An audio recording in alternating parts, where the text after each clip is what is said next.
As a massive explosion hits the Syrian capital, the former prime minister turned defector says the Assad regime is close to collapse. Is the Syrian government losing its grip on power, or is it still being bolstered by its allies?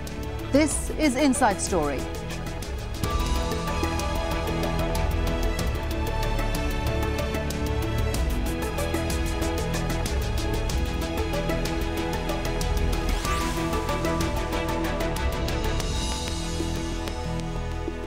Hello there, good to have you with us. I'm Shiulie Ghosh. A bomb attached to a fuel truck exploded in Damascus on Wednesday morning. It went off outside a hotel where UN observers were staying. The Free Syrian Army said it was responsible for the attack, but that it wasn't trying to target UN monitors. It was aiming for a meeting of army officers. Well, it's the latest in a wave of explosions in the Syrian capital. Rula Amin has the details. The Free Syrian Army says it targeted a daily meeting of high-ranking officers. The group's spokesman, Abu Noor, says there were as many as 150 officials there. We were targeting a security meeting. It was pre-planned, it was timed, the place was already pinpointed. It was at 8 o'clock in the morning. Syrian state television says explosives were attached to this fuel tank, and several people were injured when it exploded, just meters away from the hotel where UN observers are staying. Syria's deputy foreign minister says terrorists were targeting the UN observers. From the beginning, our goal was to protect the UN observer mission. We thank God that mission has not been hit since it's been in Syria. The explosion took place near the famous Umayyan Square, near the Syrian Armed Forces headquarters, a tightly secured area where there are many sensitive security buildings. The Free Syrian Army has threatened President Assad, saying he will be the next target in his own palace. It was penetrated as we managed to buy out some of the insiders, some of the officers inside the headquarters. Even if this attack by the FSA had failed to kill any high-ranking officials or officers, it's still bad news for the government, as its vulnerability is increasing by the day, and the battle over Damascus is getting closer and closer to Syria's seat of power. Rula Amin for Inside Story, Beirut. Well, the United States has consistently said the Assad regime will fall. And the former Syrian Prime Minister, Riyad Hijab, who defected last week, says the government is crumbling and on the brink of collapse. I confirm that the regime is decaying morally, financially and economically. It is also militarily deteriorating. It's losing ground and is in control of no more than 30% of the country. So, is the Assad regime close to collapse? To talk about that, I'm joined by today's guests. In Beirut, Elias Farhat, a retired general and former leader of the Lebanese army, now a military and political analyst. In Istanbul, Samir Altaqi, Director General of the Orient Research Centre and a former consultant to Syrian President Bashar al-Assad. And in London, Fawaz Gerges, a professor of Middle Eastern politics and international relations at the London School of Economics. He's also the director of the Middle East Centre at LSE. Gentlemen, welcome to the programme. So let's talk about this, whether the Assad regime is close to collapse, as Riyad Hijab says. Samir, what do you think? Is that assessment credible? Yes, I think the historic experience would show us that at a certain moment the morale of the system collapses, the moral of the people within collapses, and suddenly you may have a sudden crumbling. But if we put this aside, we look at some elements of analysis, like the economic situation, like the level of hegemony, political hegemony on the ground, like what is still holding the Syrian army. I think there are still some elements of let's say, resistance of the regime, resistance to collapse, and it is still, we can predict that it can survive for a while, in spite it's becoming more and more What would your prediction be? obvious. How long can the Assad regime hang on for?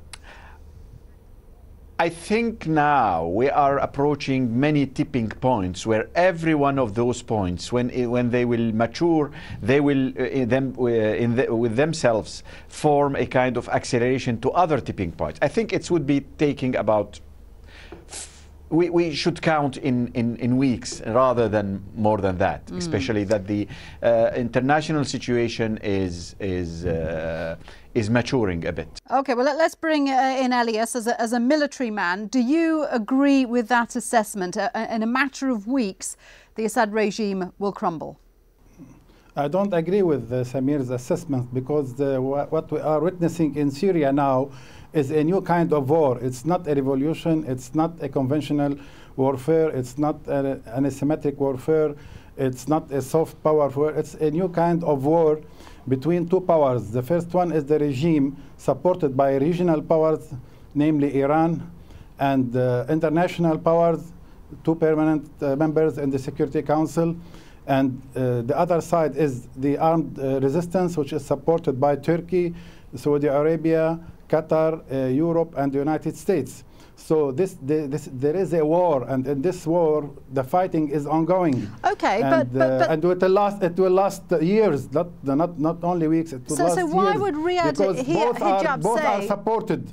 But why would Riyadh Hijab say what he said? I mean, presumably when he was Prime Minister, he had access to military briefings. He must have some idea of what the situation was on the ground. And he says the Syrian military only controls around 30% of the territory. I don't think that Hijab can tell anything other than this in order to justify his defection, because now all the big cities, the muhafazat, are under the control of the Syrian government, but only in Homs and in Aleppo there is a fight inside those cities. But the other cities, there are full control of the Syrian government, mainly in the coastal side and in Suwaida, Daraa, Aleppo, and others. Yes. Okay, let's bring in Fawaz. I'm interested to know what your assessment is, because we've been hearing this kind of talk for weeks and weeks, that we've seen defections, we've seen attacks against the defence establishment, we've seen increasing attacks in Damascus, and yet Assad still holds on. Well, I mean, as you well know, the Americans and the Brits and the French have been saying that Assad's days are numbered for quite a long time, for almost a year now. I think the simple answer, truly, is that nobody knows. I don't know whether the Syrian regime is on the brink of collapse or not. And let me just quickly, I don't know the psychological mindset, President Assad, his brother Maher al-Assad, and the inner circle. I don't know what's happening within the security apparatus itself. And the Prime Minister, as you well know, he has not provided any evidence to support his assertions, in the same way that the Americans and the Brits and the French have not really told us why are Assad's days. What we know here are what we know. We know that Assad's forces are overextended and strained. We know that he has lost a big chunk of territory, whether 30% or 40%, we don't know. We know that economically Syria is bleeding. We know that the opposition has become much more effective, skilled, and armed. But the question to me is not whether Assad's days are numbered, because we cannot prove it. Yes or no. The big question for me is that why the Assad regime has proved to be much more resilient than the conventional wisdom has it. Why it has resisted, despite all the pressure by the international community and most of regional powers for the last 17 months. Why it has proven to be so resilient so far. Okay, let me bring Samir in here, because Elias was contradicting what you said, Samir, and as he says, this is a different kind of war. There are so many proxy battles going on in Syria. This is not going to be over in a matter of weeks. This is going to be years. Maybe I would need to clarify myself. What I mean by the collapse of the regime is a collapse of the central power. But if this conflict will turn into a civil war, it will, of course, I agree with Mr. Ali about that it could take years. This is quite obvious. But in fact, what we are witnessing now, we had made lots of studies, and we have a daily updating of our assessment.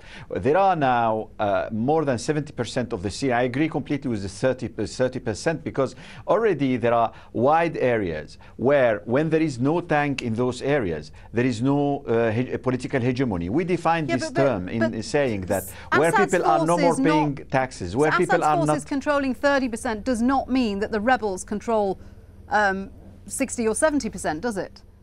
Exactly, it doesn't mean. But it doesn't mean that the rebels are controlling the other side. But let me tell you, what does it mean when Zabadani is occupied now for more than 12 times? What does it mean when Qaboon, which is within Syria, within Damascus itself, is occupied more than 32 times? That means that the political hegemony, that Bashar had lost the political hegemony. When the tank is there, he can kill, he can destroy, he can arrest, but once those forces are withdrawn, politically speaking, those regions are no more loyal. Nobody is paying taxes. No Baasist curriculum is being taught. Nobody is paying even his mobile phone. And this is and no schools are working there in those areas. We have reports about what are the schools that are working at the level of the grassroots, who is paying taxes, who is paying his mobile.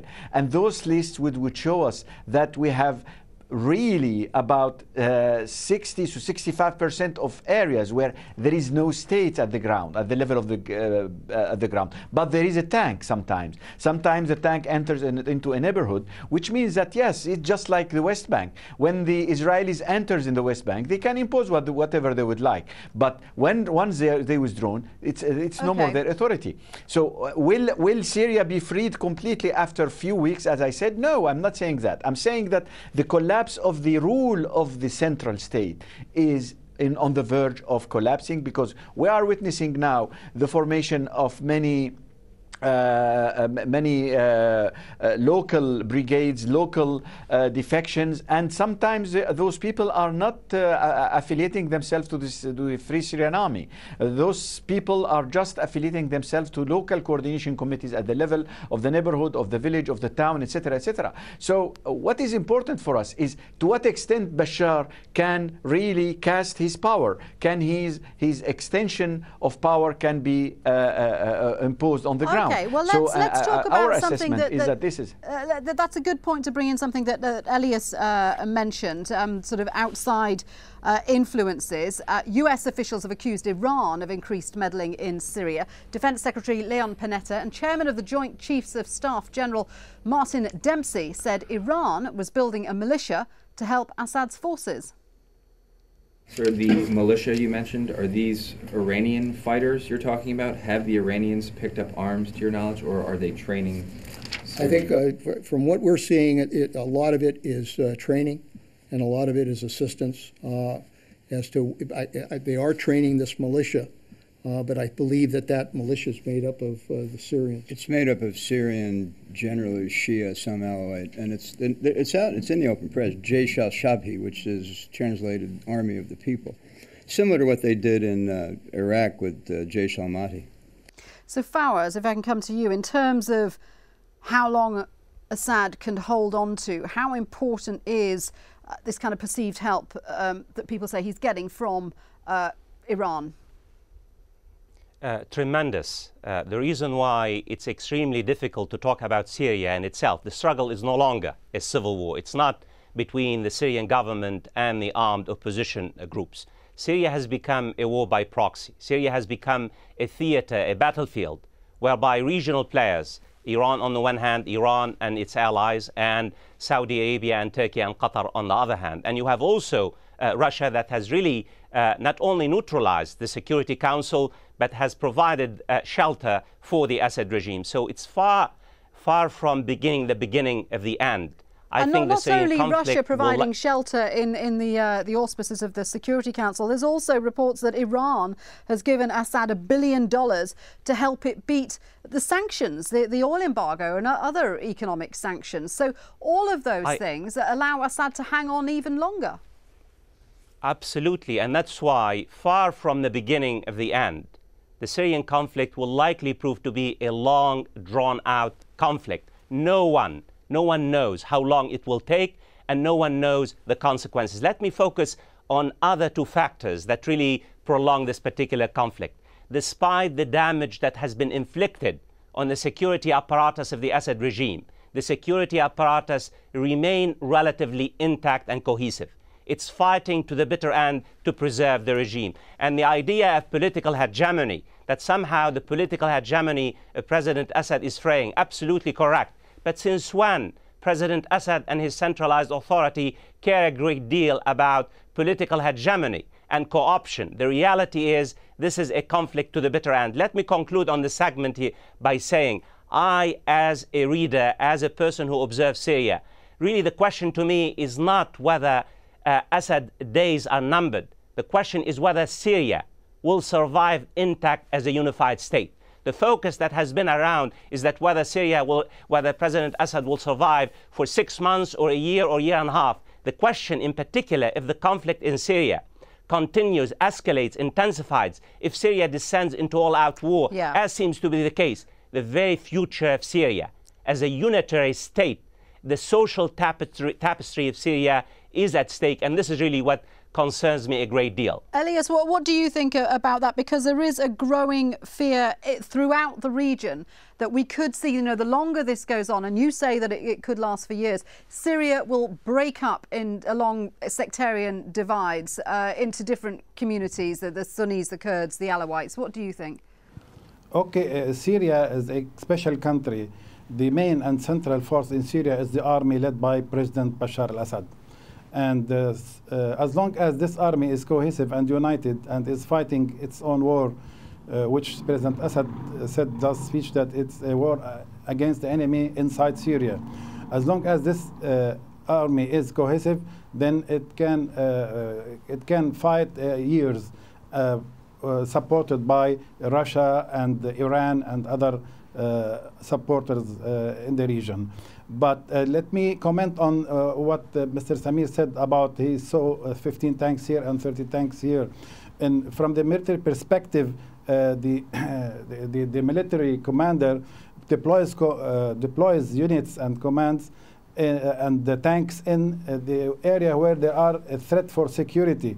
For example, if he went to Suwaida, there are no tanks in Suwaida. To Raqqa, there are no tanks in Raqqa. You see, there are many tanks, 100 tanks in Idlib, because there is a threat in Idlib. That depends upon the security threat, which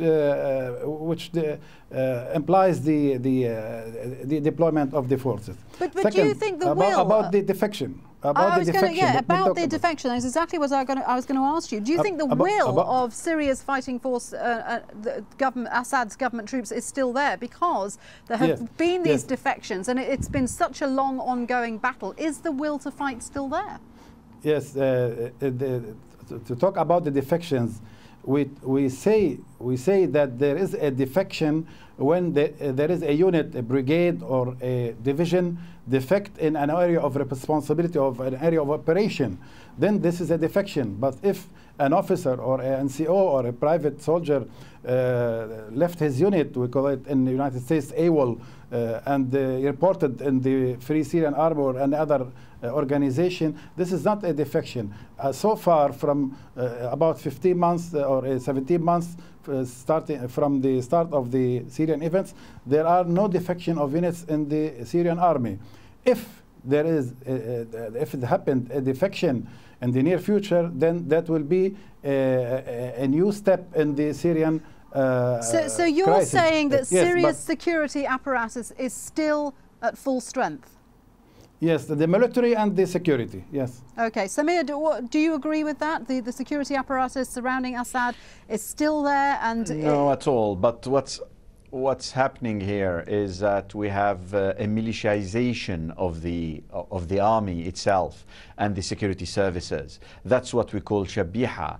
Bashar al-Assad, because he is not able to trust his own army, he had practically paralyzed more than half of his army. Second, I would say that on the other side, we have more than 70,000 1,000 members of the Free Syrian Army, we assess about 25% of them are originally military defectant. On the same side, we can say that yes, there will be no unit defection in the Syrian Army, because out of 1,200 main officers in the Syrian Army, we have 1,000 Alawi, and those are controlling all the key positions. And if you go at the top of the sub-officers level, also there is a layer of Alawi which is controlling the grassroots formations of the Syrian army. So we do not expect, it is a disintegration at the level of the cell itself. It's so what's important for us is that yes, an army can stay as it is, its loyalty system working on a communal basis, on an Alawi basis, can persist. Okay. And it could persist if we shift toward regional confessional war. But this confessional war cannot be sustained. In my point of view, there are economic sides in it. There are many other political sides in it that won't permit a very long civil war. A civil war in Syria could take 1 or 2 years, but no more than that, because I think we can analyze this economically and politically speaking. I think it's an interesting discussion on how strong the security forces remain compared to the strength of the rebel fighters. Fawaz, there's clearly a disagreement here between our other two guests on that, but do you think that the FSA would be able to win this battle on its own without intervention, without Western intervention, which it seems to me is what President Obama is quietly hoping for? Well, I don't think so. I don't think armed opposition will be able on its own to deliver a knockout, despite the progress that has been made, the great progress that has been made by the opposition in terms of effectiveness, potency, skills, infiltration of major cities. It remains fragmented. It lacks command and control. It does not have the organization. It really does not fully control any major city in Syria. It does not have heavy arms, tanks, missiles. It does not have fighter jets.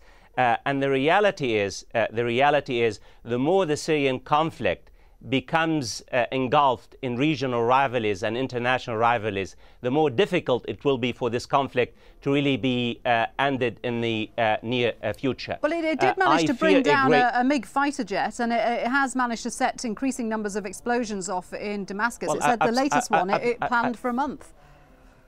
Absolutely. No one suggests that the armed opposition has not really exacted a heavy toll on the security apparatus of the Assad regime. No one suggests that the opposition, the armed opposition, has not really traveled a long journey. Well, what we're saying, your question, the question for discussion today, is to what extent are Assad's days are numbered? That is the Assad regime on the brink of collapse? That is the question.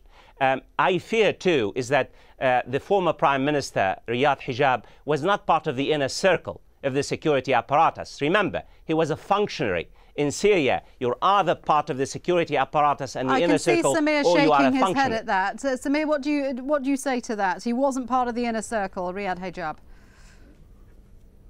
I think analyzing the Syrian regime, we would say that he was in the fourth circle of decision making. He was in a position to know a lot about the administration apparatus, the political apparatus, the major movements of the security services, because they need lots of logistics, lots of services from the state itself.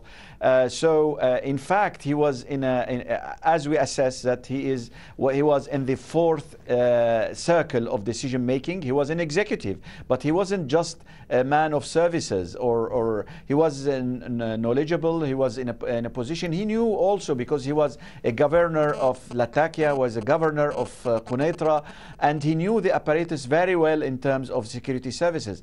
I'm not discussing Let me ask you one quick Mr. question, Hijab because we're coming to the end of the programme. I need to ask you, if Elias is right, and this is a war that is going to go on for years and years, what impact is that going to have on Syria?